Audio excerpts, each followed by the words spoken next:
The lower part of the castle was hollowed into several intricate cloisters, and it was not easy for one under so much anxiety to find the door that opened into the cavern. An awful silence reigned throughout those subterraneous regions, except now and then some blast of wind that shook the doors she had passed, and which, grating on the rusty hinges, were re-echoed through that long labyrinth of darkness.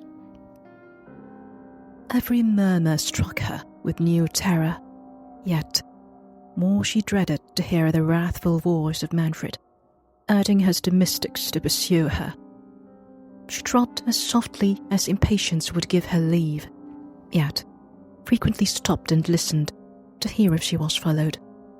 In one of those moments she thought she heard a sigh. She shuddered and recoiled a few paces. In a moment she thought she heard the step of some person. Her blood curdled. She concluded it was Manfred. Every suggestion that horror could inspire rushed into her mind. She condemned her rash flight, which had thus exposed her to his rage in a place where her cries were not likely to draw anybody to her assistance. Yet the sound seemed not to come from behind. If Manfred knew where she was, he must have followed her. She was still in one of those cloisters, and the steps she had heard were too distinct to proceed from the way she had come. Cheered with this reflection, and hoping to find a friend in whoever was not the prince, she was going to advance when a door that stood ajar at some distance to the left was opened gently, but ere her lamp, where she held up, could discover who opened it, the person retreated precipitately on seeing the light. Isabella, whom every incident was sufficient to dismay, hesitated whether she should proceed. Her dread of Manfred soon outweighed every other terror. The very circumstance of the person avoiding her gave her a sort of courage. It could only be, she thought, some domestic belonging to the castle.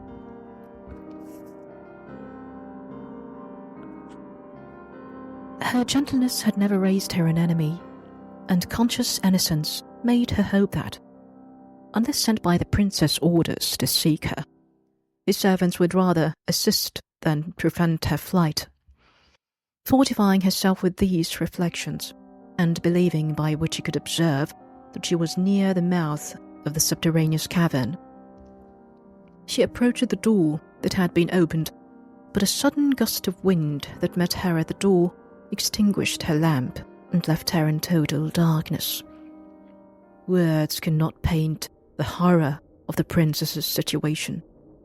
Alone in so dismal a place, her mind imprinted with all the terrible events of the day, hopeless of escaping, expecting every moment the arrival of Manfred, and far from tranquil on knowing she was within reach of somebody, she knew not whom, who for some cause seemed concealed thereabouts.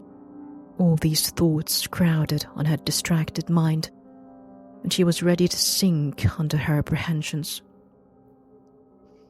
For a considerable time she remained in an agony of despair. At last, as softly as was possible, she felt for the door, and having found it, entered trembling into the vault from whence she had heard the sigh and steps. It gave her a kind of momentary joy to perceive an imperfect ray of coloured moonshine gleam from the roof of the vault, which seemed to be fallen in, and from whence hung a fragment of a tall building, she could not distinguish which, that appeared to have been crushed inwards. She advanced eagerly towards this chasm, when she discerned a human form standing close against the wall. She shrieked, believing it the ghost of her betrothed Conrad. The figure, advancing, said in a submissive voice, "Be not alarmed, lady. I will not injure you."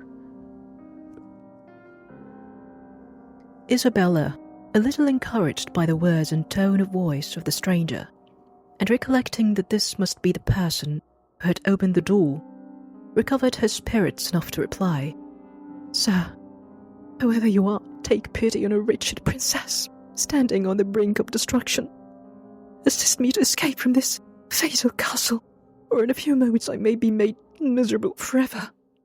"Alice," said the stranger, "what can I do to assist you? I will die in your defence, but I'm unacquainted with the castle and what—" "Oh," said Isabella, hastily interrupting him, "help me but to find a trapdoor that must be hereabout, and it is the greatest service you can do me, for I have not a minute to lose." Saying these words, she felt about on the pavement and directed the stranger to search likewise for a smooth piece of brass enclosed in one of the stones. "That," said she, "that is the lock which opens with a spring, of which I know the secret. If we can find that, I may escape. If not, Alice, courteous stranger, I feel I shall have involved you in my misfortunes. Manfred will suspect you for the accomplice of my flight, and he will fall a victim to his resentment." "I value not my life," said the stranger, "and it will be some comfort to lose it in trying to deliver you from his tyranny." "Generous youth," said Isabella, "how shall I ever requite—" As she uttered those words, a ray of moonshine streaming through a cranny of the ruin above shone directly on the lock they sought. "Oh, transport!" said Isabella. "Here's the trapdoor, and—" Taking out the key, she touched the spring, which, starting aside, discovered an iron ring. "Lift up the door," said the princess. The stranger obeyed, and beneath appeared some stone steps descending into a vault totally dark. "We must go down here," said Isabella. "Follow me. Dark and dismal as it is, we cannot miss our way. It leads directly to the church of St. Nicholas. But perhaps," added the princess modestly, "you have no reason to leave the castle, nor have I further occasion for your service. In a few minutes I shall be safe from Manfred's rage. Only let me know to whom I am so much obliged." "I will never quit you," said the stranger eagerly, "until I have placed you in safety, nor think me, princess, more generous than I am, though you are my principal care." The stranger was interrupted by a sudden noise of voices that seemed approaching, and they soon distinguished these words: "Talk not to me of necromancers. I tell you she must be in the castle. I will find her in spite of enchantment." "Oh, heavens!" cried Isabella. "It is the voice of Manfred. Make haste, or we are ruined. Shut the trapdoor after you." Saying this, she descended the steps precipitately, and as the stranger hastened to follow her, he let the door slip out of his hands. It fell, and the spring closed over it. He tried in vain to open it, not having observed Isabella's method of touching the spring, nor had he many moments to make an essay. The noise of the falling door had been heard by Manfred, who, directed by the sound, hastened thither, attended by his servants with torches. "Traitor!" said Manfred, "how camest thou here? I thought thee in durance above in the court." "I am no traitor," replied the young man boldly, "nor am I answerable for your thoughts." "Presumptuous villain!" cried Manfred, "dost thou provoke my wrath?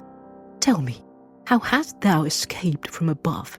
Thou hast corrupted thy guards, and their lives shall answer it."